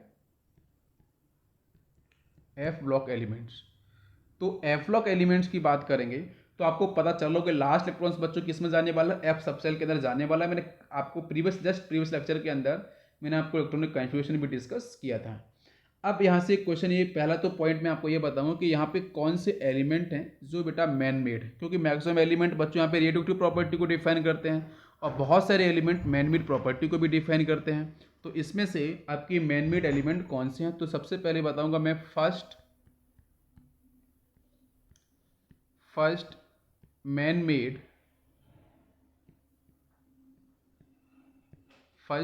मेड जो एलिमेंट है। ठीक है, तो फर्स्ट मैन मेड एलिमेंट आपका कौन सा होगा, that is the represented by PM। इसको बच्चों हम बोलते हैं दैट इज दी प्रेमेथियम करके बोलते हैं। इसका मैं नाम लिखने की कोशिश करता हूँ, PRA MENTHIUM, ठीक है। तो ये बेटा जो एलिमेंट है, this is a first man made element, और इसका जो एटॉमिक नंबर अगर आपको बात करें तो आपका 61, ठीक है। ओके, ये बात क्लियर हो गई आपको, समझ में आ गया बच्चों। ओके, इसके बाद नेक्स्ट मैं आपको डिस्कस करूँगा यहाँ पे। तो ये फर्स्ट मैन मेड एलिमेंट है, बट इसके साथ बच्चों आता है आपका एक पॉइंट आता है लेंथनॉइड। क्या आता है? लेंथनॉइड, ठीक है। तो एक बेटा वर्ड होते हैं लेंथनॉइड, मतलब फर्स्ट मैन मेड एलिमेंट जो लेंथनॉइड है, दैट इज दी प्रिथमेथियम करके बोलते हैं, जेड इक्वल टू 61। लेकिन इसके साथ एक पॉइंट और डिस्कस होता है कि फर्स्ट मैन मेड एलिमेंट जो बच्चों आपका एक्चुअली में फर्स्ट मैन मेड एलिमेंट जो लेंथनॉइड नहीं है, तो फर्स्ट मैन मेड लेंथनॉइड आपका क्या है वो आपको डिस्कस हो चुका है। और फर्स्ट मैन मेड एलिमेंट जहाँ पे हम लेंथनॉइड नहीं बोलते हैं, तो वो बच्चों होता है that is the TC. TC का मतलब बच्चों आपका होगा टेक्नीशियम करके होता है, ठीक है। इसका मैं आपको लिख देता हूँ, नाउ दिस इज TECHNETIUM, ठीक है। ये कुछ इस तरीके से इसका नेम होता है। तो दोनों बातें क्लियर हो गई। इसके बाद अगर एक पॉइंट मैं और बताऊंगा बच्चों एक्ट्रॉइड के बारे में, ठीक है। अगर एक्ट्रॉइड के बारे में बात करूंगा तो आपको पता होना चाहिए कि एक्ट्रॉइड के अंदर, एक्ट्रॉइड सीरीज की जब बात करते हैं तो बच्चों लास्ट जो आपका इलेक्ट्रॉन है, लास्ट इलेक्ट्रॉन आपका किस सब सेल में हो जाता है? That is the 5F। और अगर मैं यहाँ पे लेंथनॉइड के बारे में आपको बताऊँ तो वहाँ पे आपको पता चलना चाहिए कि जो लास्ट इलेक्ट्रॉन है वो किस बेटा आपके सब सेल में डिफाइन होगा? 4F के अंदर, ठीक है। ओके, ये बात भी क्लियर हो गई। इसके बाद मैं यहाँ पे एक दो चीज़ें और बताऊंगा आपको, फिर हम लोग चलेंगे अपने नेक्स्ट पॉइंट पे कि बच्चों ट्रांस यूरेनियम एलिमेंट कौन कौन से होते हैं, इसके ऊपर भी डिस्कस करेंगे। तो नेक्स्ट पॉइंट आपका आएगा that is the transuranium element. Trans बहुत ही छोटे से कॉन्सेप्ट हैं ये, बस एक बार समझना जरूरी है। Next is transuranium element. तो ट्रांस यूरेनियम एलिमेंट कौन से होते हैं? तो इसमें जो वर्ड आ रहा है बेटा यूरेनियम, यूरेनियम का मतलब बच्चों क्या है कि इसका जो Z होगा वो कितना होता है? 92, एटॉमिक नंबर कितना? 92। तो इसको हम इस तरीके से बोलते हैं कि यूरेनियम के बाद के जो एलिमेंट्स हैं उसको बोलते हैं ट्रांस यूरेनियम एलिमेंट। तो इसमें मैं एक यहाँ पे स्टेटमेंट इस तरीके से लिखूँ कि what is the transuranium element. तो transuranium element are those element, मैं लिखूँगा यहाँ पे element after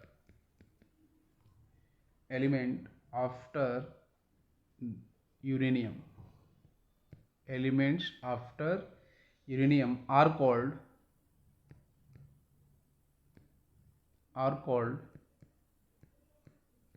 trans uranium elements, ठीक है। एक तो आपका ये पॉइंट होगा, कोई पूछता है तो इस तरीके से आप डिस्कस कर सकते हो, एग्जाम में कभी अगर डिस्कस होता है इस पॉइंट को लेके। ओके, नेक्स्ट पॉइंट की मैं बात करूँ तो बच्चों पिच एलिमेंट कौन से होते हैं? PITCH, ठीक है। तो पिच एलिमेंट कौन कौन से होते हैं? तो ये भी एक छोटा सा पॉइंट है। पिच एलिमेंट्स की अगर मैं बात करूँ तो बच्चों एक आपका होता है पिच ब्लेंड, इससे रिलेटेड वर्ड में लेने वाला हूँ पिच ब्लेंड, ठीक है। पिच ब्लेंड, पिच ब्लेंड के बारे में बताऊं तो एक्चुअली बच्चों this is the ore, right, ore of uranium, ore of uranium, ore of uranium. Pitchblende का मतलब क्या है? It is ore of uranium. ये बेटा यूरेनियम के ओर हैं। जब ओर्स की हम लोग बात करते हैं तो उस पर्टिकुलर ओर से कौन कौन से एलिमेंट आपके बेटा एक्सट्रैक्ट होने वाले हैं। तो यहाँ से आपका जो एलिमेंट एक्सट्रैक्ट होने वाले हैं, एक इसमें बेटा सबसे पहला आपका एलिमेंट होता है फर्स्ट PA। सेकेंड में एलिमेंट के बारे में बात करूँ and third element is right. तो ये कुछ पर्टिकुलर एलिमेंट्स हैं जहाँ पर अगर Z की बात, एटॉमिक नंबर की बात करूँ तो बच्चों इसका होता है 91, ये होता है आपका 93 होगा इसका, और नेक्स्ट होगा आपका 94, ठीक है। तो ये कुछ एलिमेंट्स हैं, ये एलिमेंट्स बच्चों एक्सट्रैक्ट किए जाते हैं, निकाले जाते हैं बेटा कहाँ से? ओर ऑफ यूरेनियम से। तो इन्हीं बेटा एलिमेंट्स को हम लोग क्या बोलते हैं, पिच एलिमेंट्स के नाम से हम लोग कॉल करते हैं। तो ये वाला पॉइंट आपको क्लियर हुआ होगा। अब इसके बाद हम चलने वाले next point, determination of periods, block and group. ये कुछ बेसिक इन्फॉर्मेशन हुई। यस, नेक्स्ट पॉइंट बच्चों डिस्कस करेंगे अपन लोग, how to find group, period and block of elements. ठीक है, yes.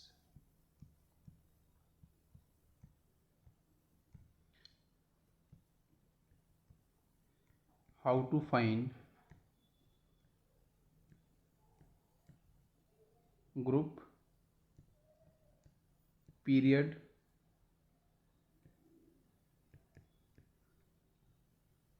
and block of any element, block of any element मतलब कोई सा भी एलिमेंट आपको गिवन है, इसका एटॉमिक नंबर आपको गिवन है, और उसके साथ साथ आपको इलेक्ट्रॉनिक कन्फ्यूजन भी गिवन हो सकता है किसी क्वेश्चन के अंदर, और आपको फाइंड करना है कि उसका ग्रुप नंबर कौन सा होगा। ठीक है, और उसके साथ आपको बताना है कि बेटा उसका पीरियड नंबर कौन सा होगा, ब्लॉक किस ब्लॉक से बिलोंग करेगा। ठीक है, तो इसमें सबसे फर्स्ट इन्फॉर्मेशन मैं आपको दूंगा बच्चों पीरियड के बारे में। ठीक है, बहुत ही सिंपल सा पॉइंट है, ध्यान से देखना। पीरियड के बारे में बात करते हैं तो आपके दिमाग में आना चाहिए बच्चों लास्ट इलेक्ट्रॉन। आपको इलेक्ट्रॉनिक कन्फ्यूजन तो आपको आ ही गया होगा, इतना मैंने आपको बता ही दिया है। तो आपके दिमाग में जब भी बेटा पीरियड्स के बारे में बात की जाएगी तो उसमें आपको फोकस करना है लास्ट इलेक्ट्रॉन, और लास्ट इलेक्ट्रॉन के साथ आपको मैं यहाँ पे रिलेट करूँगा बच्चों लास्ट सेल, लास्ट सेल, और लास्ट सेल के साथ मैं रिलेट करूँगा बच्चों स्मॉल एन। स्मॉल एन का मतलब होगा बच्चों आपका प्रिंसिपल क्वांटम नंबर या पीरियड नंबर, और इसकी बच्चों मैं बताऊँगा आपको लार्जेस्ट वैल्यू पे आपको फोकस करना है। किस पे? लार्जेस्ट वैल्यू पे फोकस करना है। तो देखो इलेक्ट्रॉनिक कन्फ्यूजन आप करोगे तो करते समय आपको पता चलेगा कि लास्ट इलेक्ट्रॉन्स बच्चों किस सब सेल में जा रहा है, लेकिन मुझे क्या निकालना है, पीरियड। तो पीरियड के लास्ट इलेक्ट्रॉन्स को हम नहीं देखेंगे, है ना, और देखेंगे बेटा किसको, लास्ट हम देखेंगे सेल को। लास्ट सेल आपकी कौन सी है, और लास्ट सेल देखने के समय फिर उसमें देखेंगे कि लास्ट सेल की बेटा जो कॉफिशिएंट आ रहा है स्मॉल एन की जो वैल्यू आ रही है, जो प्रिंसिपल क्वांटम नंबर होता है या फिर आप पीरियड नंबर बोल सकते हो, उसकी लार्जेस्ट वैल्यू कौन सी है बेटा, कौन सी लार्जेस्ट वैल्यू आपकी कौन सी है। तो मैं रिपीट फिर से करता हूँ, पीरियड को देखने के लिए वो जो लास्ट सेल को देखेंगे कंफ्यूजन करने के समय, और last largest value of small N बेटा किसके साथ डिफाइन हो रही है। तो जैसे क्वेश्चन करते हैं तो समझ में अभी आपको आ जाएगा, देखना ध्यान से। अगर मैं यहाँ पे एग्जांपल्स की बात करूँ तो जैसे बच्चों आपको मेरे को कन्फ्यूजन लिख रहा हूँ 1s2 2s2 2p6 and 3s2। ठीक है, ये मैंने कोई बेटा लिखा है जनरल इलेक्ट्रॉनिक कन्फिग्रेशन। अब आपको बताना कि इस कन्फिग्रेशन के अंदर पीरियड कौन सा होगा। तो क्या करना है बच्चों, सबसे पहले देखो लास्ट सेल, लास्ट सेल बच्चों देखना है। तो लास्ट सेल जरा चेक करते हैं बच्चों कौन सा है। लास्ट सेल देखो तो आपको यहाँ पे अगर मैं एनर्जी के पैटर्न की बात करूँ तो अगर एनर्जी के बारे में बात करें, मैं 2p की एनर्जी की बात करते हैं N plus L. N plus L का मतलब एन की वैल्यू 2, एल की वैल्यू बच्चों पी के लिए कितनी होती है, 1 होती है। तो कितना आ गया बच्चों, 3 यूनिट ना फॉर द 2p। 3s की बात करते हैं तो 3 + 0 बेटा इट इज़ ऑल्सो 3। तो आप ऐसे मत बोल देना कि दोनों बच्चों इक्वल एनर्जी के हैं, ऐसा नहीं है। जब भी बच्चों एन प्लस एल रूल हमारा फेल होता है एनर्जी को लेके, अगर ये काम नहीं करता है तो उसमें स्मॉल एन की वैल्यू को अपन चेक करते हैं। स्मॉल एन की वैल्यू बटू जहाँ पे आपकी मैक्सिमम होगी, है ना, उसको अपन लोग टिक करेंगे बेटा हाईएस्ट एनर्जी के लिए। तो इसका मतलब यहाँ बच्चों ऑब्वियसली 3s की एनर्जी बच्चों कैसी होगी, हाईएस्ट एज कंपेयर टू आपके 2p की। ये बात समझ में आपको आ गई। अच्छा, तो लास्ट सेल बेटा कौन सा आ रहा है आपका s, यहाँ पे ये आ रहा है। ठीक है, ये तो बात आपको समझ में आ गई है। ठीक, अब इसके बाद इस सेल के साथ आपको देखना है कि largest value of small N. Small N की बेटा लार्जेस्ट वैल्यू क्या है आपकी, 3 दिख रही है, दिख रही है ना 3। तो इसका जो पीरियड होगा दैट इज दी 3। तो पीरियड बेटा कौन सा, थर्ड पीरियड आपका हो जाएगा। इसी तरीके से कुछ और क्वेश्चंस पर चलते हैं समझने के लिए। जैसे बच्चों मैं लिखूंगा यहाँ पे एटॉमिक नंबर की मैं वैल्यू देने वाला हूँ z = 26। अब जरा देखते हैं क्या होने वाला है। तो 26 इलेक्ट्रॉन्स हैं, तो जरा फिल करके देखते हैं। 1s2 2s2 2p6 जितना आप प्रैक्टिस करोगे उतना ही आपको कॉन्फ़िगरेशन लिखने में आ जाएगा, ठीक है। नेक्स्ट आपका आएगा 3p6 होगा, और यहाँ पे आपका आएगा 3d6 और 4s2। ये कन्फ्यूजन होगा, ज़रा चेक करके देखते हैं। 2 + 2 कितना 4, 6 10 2 12, 12 और 6 कितना आपका हो जाएगा 18, 18 और आपका 2 हो जाएगा 20 और आपका 26, ठीक है। अब इसमें क्वेश्चन ये है कि इसमें एनर्जी के अकॉर्डिंग क्या आपका यहाँ पे सही लिखा है, तो ज़रा चेक करके देखते हैं। यहाँ पे देखो बच्चों 3d और 4s, जैसे आपका ये रहा एटम, इसके पास ये फर्स्ट ऑर्बिट, सेकेंड, थर्ड, ये 4, ये n = 1, ये 2, ये 3, ये 4, ठीक है। ओके, तो इसमें देखो पहचानने में तो दिक्कत आपको नहीं होगी, क्यों? क्योंकि आपको स्मॉल n की वैल्यू कहाँ लार्जेस्ट दिख रही है, स्मॉल n की वैल्यू आपको लार्जेस्ट कहाँ पे दिख रही है, तो n की वैल्यू लार्जेस्ट बच्चों तो आपको यहाँ दिख रही है, दैट इज दी 4। तो इसमें कोई दिक्कत नहीं कि आप बोलोगे कि पीरियड इज = 4, ये बात तो फिनिश होगी। मैं एनर्जी के बारे में थोड़ा बताना चाहूँगा। देखो 3d और 4s की एनर्जी पर जरा काम करते हैं और देखते हैं। यहीं बच्चे बहुत सारी क्वेश्चंस में गलतियां करते हैं। 3d की अगर आप देखोगे तो n + l, n + l का मतलब 3n की वैल्यू, l की वैल्यू बच्चों d के लिए कितनी होती है 2, तो बच्चों यहाँ पे आपको मिलेगी 5 यूनिट एनर्जी। 4s पे आओगे तो कितना मिलेगा, यहाँ से 4 + 0, मतलब आपको 4 यूनिट एनर्जी यहाँ पे मिलने वाली है। तो ज़्यादा एनर्जी बच्चों कहाँ मिल रही है, बट ज़्यादा एनर्जी मिल रही है किसके अंदर, आपको मिल रही है 3d के अंदर। अब ये बात तो क्लियर है कि 3d की एनर्जी अधिक है, किससे, आपकी 4s से। अगर आप इस कॉन्फ़िगरेशन को क्या ऐसे लिख सकते हो, क्या ये करेक्ट होगा, तो वो भी आपको बताता हूँ। 1s2, 2s2, 2p6, 3s2, 3p6 और 4s2 और 3d6। तो इसमें कोई गलती नहीं है, बिल्कुल करेक्ट है। मतलब 4s की एनर्जी क्या हो रही है बच्चों, आपकी कम है, आपकी 3d की एनर्जी अधिक है। बिल्कुल सही पैटर्न है, एनर्जी का पैटर्न आपको प्रिंसिपल बिल्कुल सही बोल रहा है। लेकिन जब हम ऑर्बिट के बारे में बात करते हैं इस तरीके से एटम के अराउंड, तो बच्चों 3 के बाद 4 आता है ना, देखो 3 के बाद 4 आएगा ना, तो बेटा अगर आप इसको 4s2 को अगर बाद में लिखते हो और 3d6 को इसके पहले लिखते हो तो कोई गलती नहीं है। क्यों? देखो सबसे पहले फर्स्ट ऑर्बिट आया, फिर सेकेंड ऑर्बिट आए, फिर आपके थर्ड ऑर्बिट आना चाहिए। मतलब देखो आपका ये फर्स्ट ऑर्बिट, ये सेकंड ऑर्बिट, देन आपकी थर्ड ऑर्बिट, देन आपका फोर्थ ऑर्बिट, तो ये भी सही है, कोई दिक्कत नहीं। लेकिन एनर्जी के पैटर्न को याद रखना पड़ेगा। तो बहुत से बच्चों तो आपको ये लगता होगा कि सर ने 3d6 लिखा है, 3d10 यहाँ पे क्यों नहीं किया, आके 2 + 6 करके 8 क्यों नहीं किया, ऐसा क्यों नहीं किया? तो उसके पीछे रीजन समझ लो आप, ये दोनों ही करेक्ट कॉन्फ़िगरेशन है, कोई गलती नहीं है। बट एनर्जी के पैटर्न के अकॉर्डिंग हम लोग देखते हैं। तो पीरियड आपको यहाँ पे निकालना आ गया होगा, कोई भी दिक्कत नहीं है। अब चलेंगे बच्चों, नेक्स्ट पॉइंट होगा आपका, that is the block. Period clear है, ओके। अब ब्लॉक को हम लोग समझेंगे। तो यहाँ पे नेक्स्ट पॉइंट आएगा ब्लॉक। तो पीरियड निकालने में कोई भी दिक्कत नहीं होगी। अब जब ब्लॉक के बारे में बात करते हैं तो यहाँ पे कौन सा पॉइंट आपको याद रखना है बेटा, ब्लॉक के बारे में जब बात करेंगे तो लास्ट इलेक्ट्रॉन को देखना है। लास्ट इलेक्ट्रॉन किस सबसेल में जा रहा है, लास्ट इलेक्ट्रॉन किस सबसेल के अंदर बच्चों एंटर कर रहा है। तो लास्ट इलेक्ट्रॉन जिस सबसेल के अंदर आपका एंटर करेगा तो वो सबसेल रिप्रेजेंट करेगी बच्चों पर्टिकुलर ग्रुप को। किसको? ग्रुप को। इसका मतलब लास्ट सबसेल अगर बच्चों आपकी एस हुई तो एस ब्लॉक को रिप्रेजेंट कर देगा।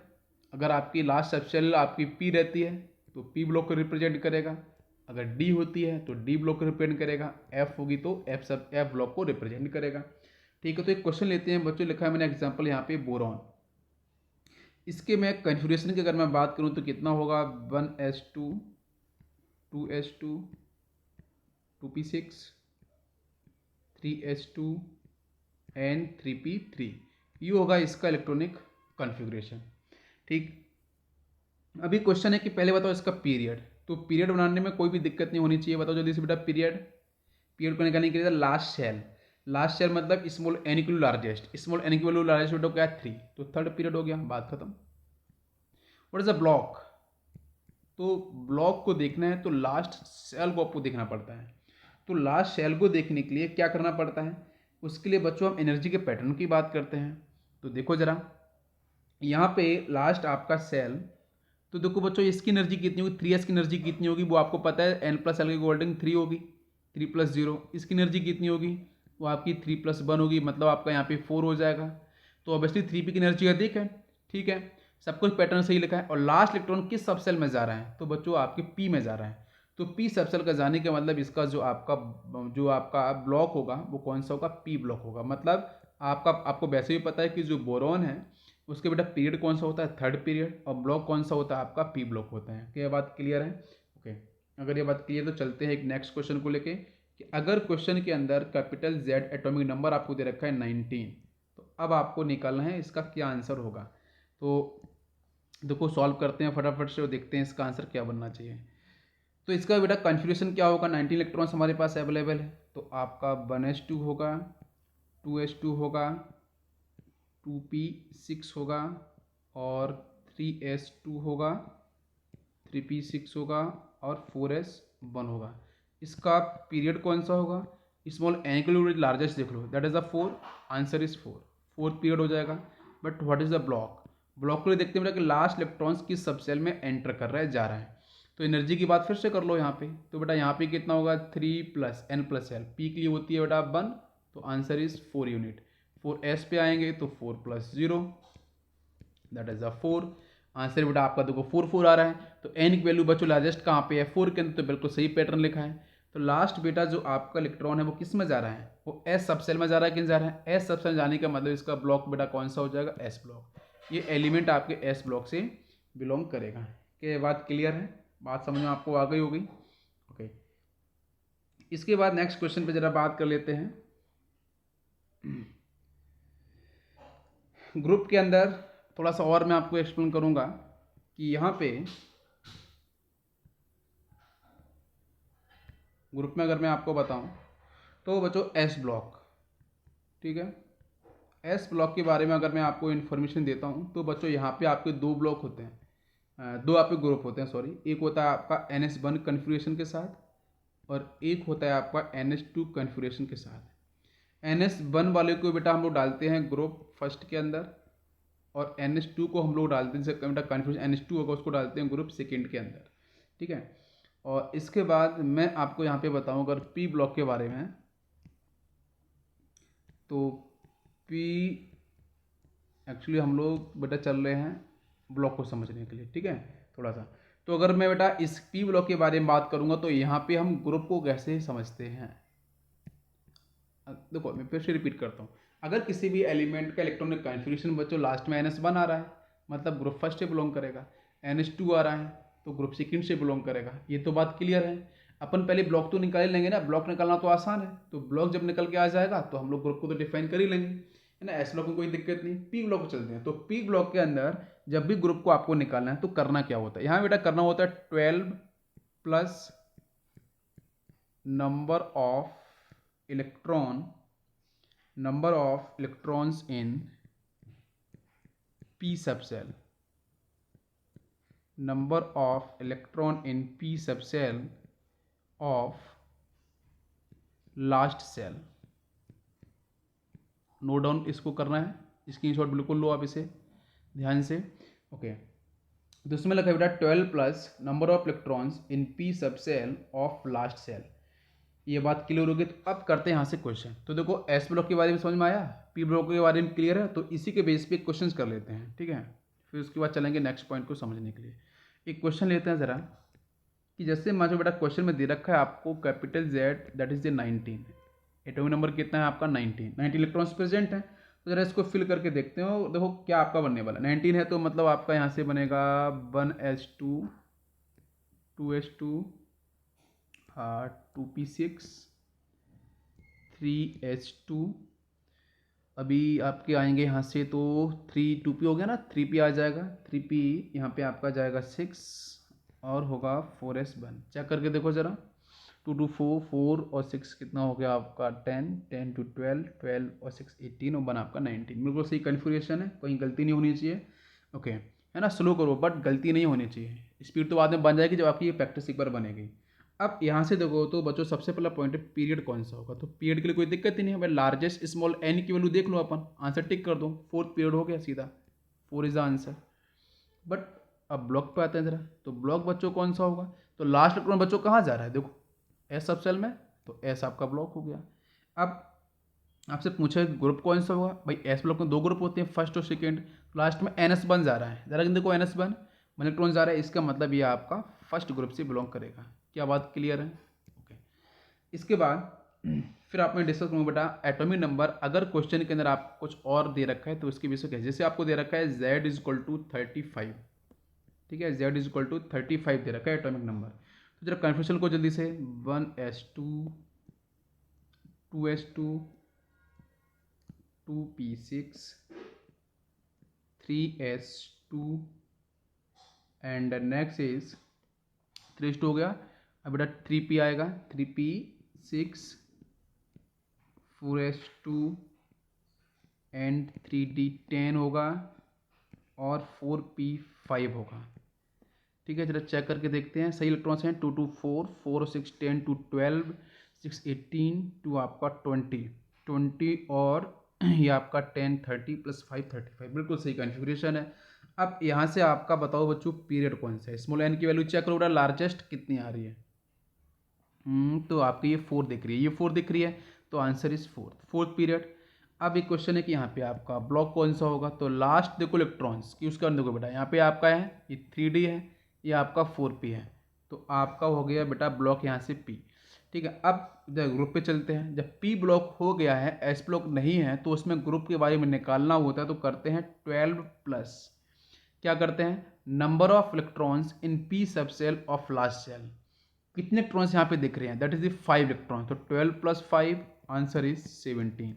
ठीक है, तो आपके 17th जो आपका ग्रुप है वहाँ से एलिमेंट बिलोंग करेगा। क्या ये बात आपको समझ में आ रही है जो मैं कर रहा हूँ यहाँ पे पीरियड, ब्लॉक एंड ग्रुप के बारे में? बहुत ही सिंपल सा तरीका है, कोई भी ऐसा हार्ड एंड फास्ट यहाँ पे रूल्स नहीं है कि आपको समझ में नहीं आ रहा है। और वैसे भी पता है ब्रोमीन का ही एटॉमिक नंबर तो आपका होता है 35। तो आप चेक करके देखो बेटा ब्रोमीन कहाँ से बिलोंग कर रहा है, किस पीरियड से, फोर्थ पीरियड से। क्लियर है? उसके बाद में बात करूँ बेटा कौन सा आपका ये ब्लॉक होगा, इसका यस पी ब्लॉक है बेटा बोरोन का। ठीक है, उसके बाद बच्चों आपका ग्रुप कौन सा 17 होता है, ये बात क्लियर है? ओके। इसके बाद चलते हैं नेक्स्ट आपका क्वेश्चन आएगा, उस क्वेश्चन को जरा मैं आपको बताऊंगा यहाँ पे कि बच्चों क्वेश्चन में आपको दे रखा है atomic number is equal to 43। ठीक है, ओके, इसको अपन सॉल्व करेंगे। अभी कन्फ्यूजन लिखो जल्दी से पहले। तो कन्फ्यूजन क्या होगा आपका, ये हो जाएगा 1s2 2s2 नेक्स्ट आपका 2p6 3s2 होगा 3p6 होगा 4s2 होगा, यहाँ से 3d आ जाएगा, देन 10 होगा, फिर आपका होगा यहाँ से 4p6 और लास्ट में आएगा आपका 5s2। और देखते हैं क्या सही हुआ है, 2 2 4 2 2 4 6 10 2 12 6 18 2 20 10 आपका 40 30 और 6 36 36 38 मतलब भी 5 इलेक्ट्रॉन्स बचे हुए हैं, मतलब आपका जाएगा यहाँ से 3d हो गया है, मतलब आपका 4d आएगा। 4d कितना, 4d 5। ठीक है, तो मैं आपको देखो एक्चुअली मुझे तो पता है, लेकिन आपको मैं इस तरीके से बता रहा हूँ, इस तरीके से काउंट करना है ना, रट्टा नहीं मारना है। रट्टा मारोगे तो फिर कहीं ना कहीं गलती हो जाएगी सीधी। तो 45 हो गया। अब इसके अंदर क्वेश्चन ये है कि यहाँ पे आपका पीरियड कौन सा होगा, तो पहला क्वेश्चन यही है। तो पीरियड तो आपको दिख ही रहा है कि स्मॉल एन की वैल्यू लार्जेस्ट बच्चों कौन सी आ रही है, दैट इज 5, तो फिर पीरियड आपका हो गया, फर्स्ट आपका आंसर आ गया। अब फिर पीरियड क्लियर है। अब इसके अंदर अभी ये देखना है कि इसमें आपका ब्लॉक कौन सा होगा। तो ब्लॉक बच्चों देखेंगे तो लास्ट इलेक्ट्रॉन्स को जरा चेक करके देखो, और एनर्जी के बारे में भी बात कर लेते हैं। 5s की एनर्जी कितनी आएगी, ये हो जाएगी n प्लस है, मतलब 5 + 0 आपका 5 यूनिट। 4d की बात करेंगे तो 4 + 2 आंसर है 6। तो ऑब्वियसली बच्चों 4d की एनर्जी तो अधिक आ रही है। ठीक है, ये बात तो समझ आपको आ रही है। तो इसका मतलब बच्चों यहाँ पे आपको जो ब्लॉक होगा वो कौन सा हो जाएगा, यस डी हो जाएगा, डी सब सेल में जा रहा है। और ग्रुप के बारे में अगर मैं बात करूँ तो जब बच्चों हम बात करते हैं देखो डी ब्लॉक के बारे में, तो एक्चुअली डी ग्रुप के बारे में थोड़ा सा मैं आपको यहाँ पे बताता हूँ, है ना, कैसे आपको फॉलो करना है। जब भी आपका बच्चों डी ब्लॉक आएगा, ठीक है, तो डी ब्लॉक यहाँ पे आ गया है, इसलिए मैंने सोचा था पी ब्लॉक के अंदर चलेंगे। डी ब्लॉक आपका आया है, तो डी ब्लॉक के अंदर बात करते हैं तो वहाँ पे हम जो निकालते हैं ग्रुप नंबर वो कुछ इस पैटर्न से निकालते हैं। यार बच्चों फॉलो करना, 2 प्लस, यहाँ 2 करते वहाँ 12 किया था ना पी के लिए, 2 plus number of electron in n-1 D subshell, n-1 D subshell. Important point है, जब भी आपको डी ब्लॉक अगर आपको निकल के आ गया है ब्लॉक के अंदर तो उसमें उसका हम ग्रुप नंबर कैसे निकालते हैं, तो बच्चों करते हैं 2 plus number of electrons in n-1 D subshell.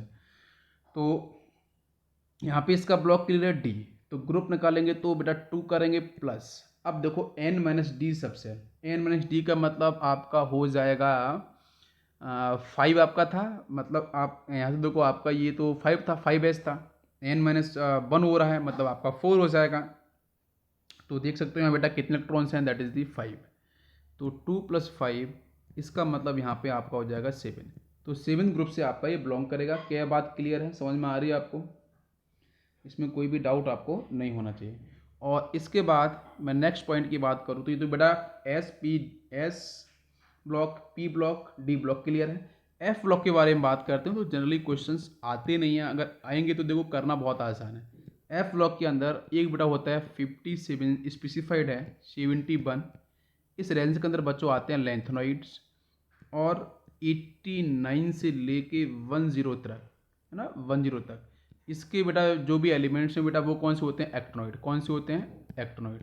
तो अगर इसके बीच में एटॉमिक नंबर आ रहा है तो फिर तो कोई दिक्कत ही नहीं है। और दूसरा इनके पीरियड्स के बारे में बात करूँ तो बेटा लेंथनॉइड का जो आपका पीरियड होता है ये मैंने आपको बहुत बार डिस्कस किया है, दैट इज़ दी 6 पीरियड।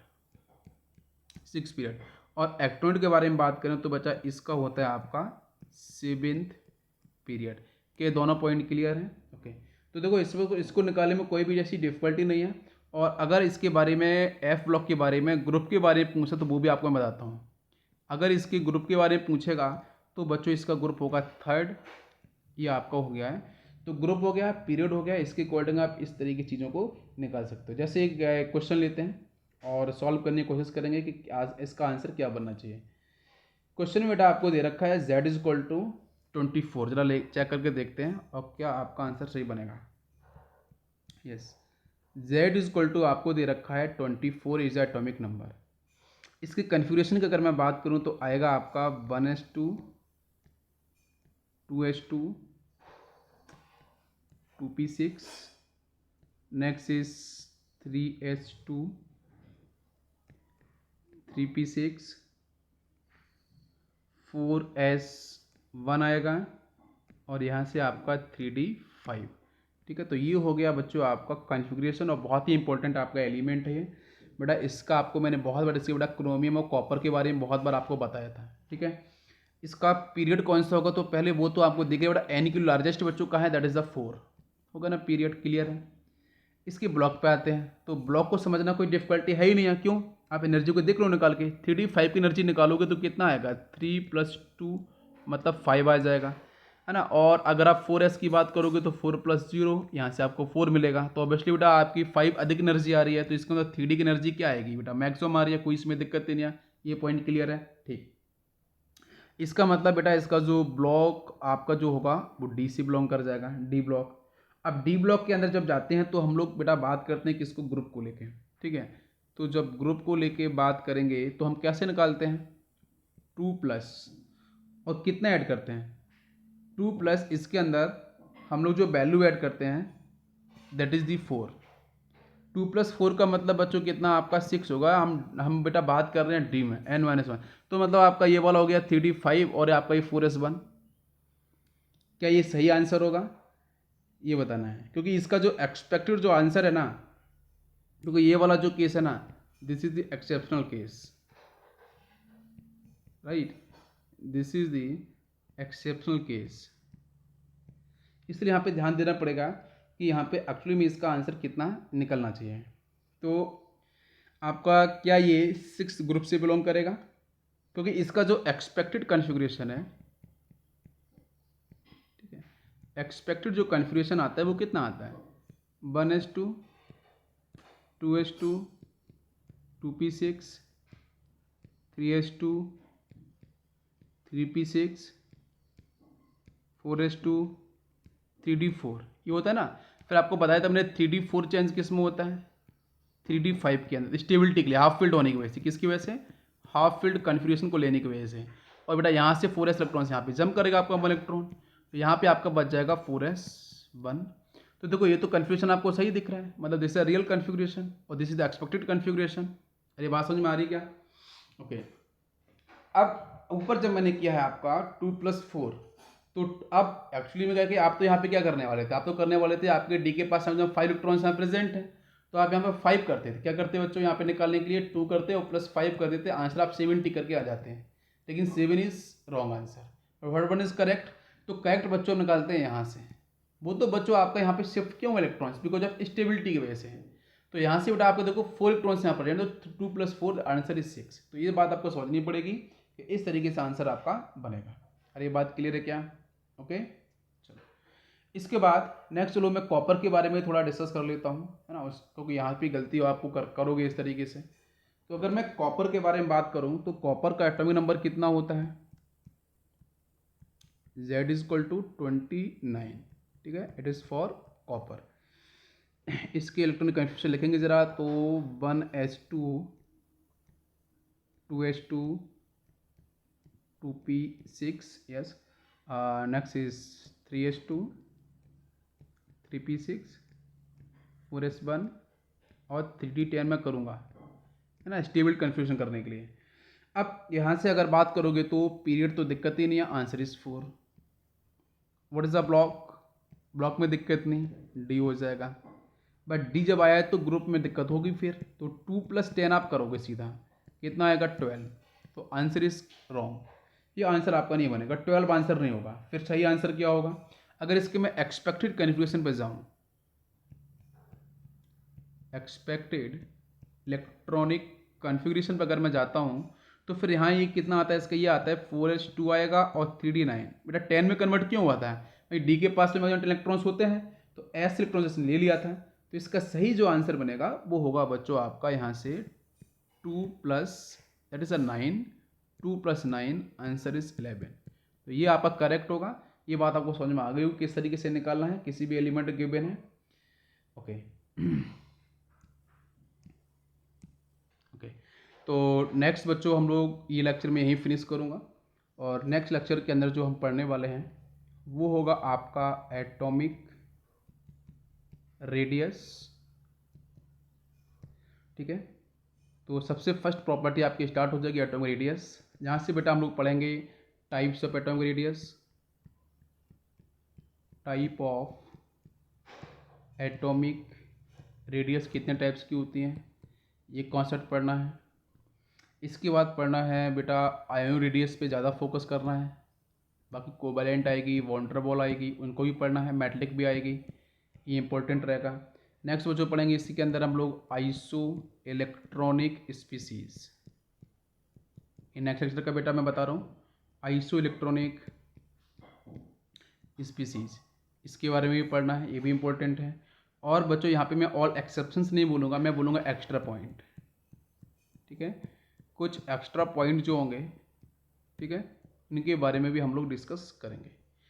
तो ये हमारा बेटा नेक्स्ट लेक्चर जो होगा उसके लिए आपका ये पूरा पॉइंट है।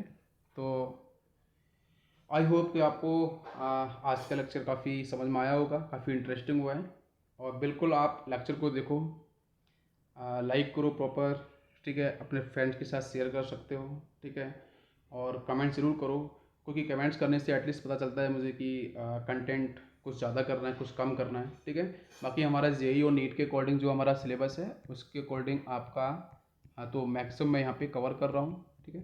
बाकी स्पेसिफाइड लेक्चर भी आपको बनाऊँगा एडवांस को लेके। चलो आज देखते हैं इतना, थैंक यू।